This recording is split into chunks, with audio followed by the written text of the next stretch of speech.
Right, with Prince Andrew, from my own personal 6 years that I was working there, I can honestly say that he's been protected by the royal household and the royal family.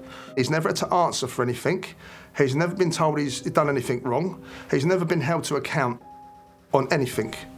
And unfortunately, he did the interview with Emily Maitlis on BBC, and it sort of showed the general public that Prince Andrew's not very bright. I have a peculiar medical condition, which is that I don't sweat, or I didn't sweat at the time, and that was, oh, actually, yes, I didn't sweat at the time. Have you ever observed him sweat? Yeah, there was one incident 14 years ago. I was on duty in the back garden, and he came out with his PPO, his protection officer, with his golf bag, dropped a dozen golf balls on the floor right next to my post. I was about 10 feet away from him.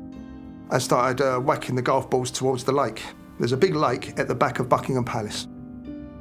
So the protection officer went up about, I don't know, 20, 30 yards, waited for him to run out of balls and then started throwing the balls back to him. And I remember that because I just thought, I've seen it all now. And then a footman came out with a towel and a drink, and Andrew wiped his brow. Why would you remember that moment of sweat? Because he had a police officer picking up golf balls. If a member of the royal family is in the garden, you have to stand to attention.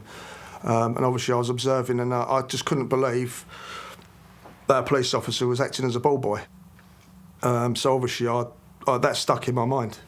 I'm on no revenge mission. I just feel that Prince Andrew has got a case to answer on all levels, including bullying. And I suffered at the hands of Prince Andrew. Young girls suffered at the hands of Prince Andrew, his maids, other police officers and members of staff. But none of this has ever been looked into because people were too frightened. And also, it's important for the public around the world to understand just because you've got a title, it does not mean that you are a good person. So the real Prince Andrew, his personality needs to be put out there, and people can make their own decisions about what kind of person he is, listening to the evidence that comes forward from other people. Hello, I'm Tara Brown. Thanks for watching 60 Minutes Australia. Subscribe to our channel now for brand new stories and exclusive clips every week.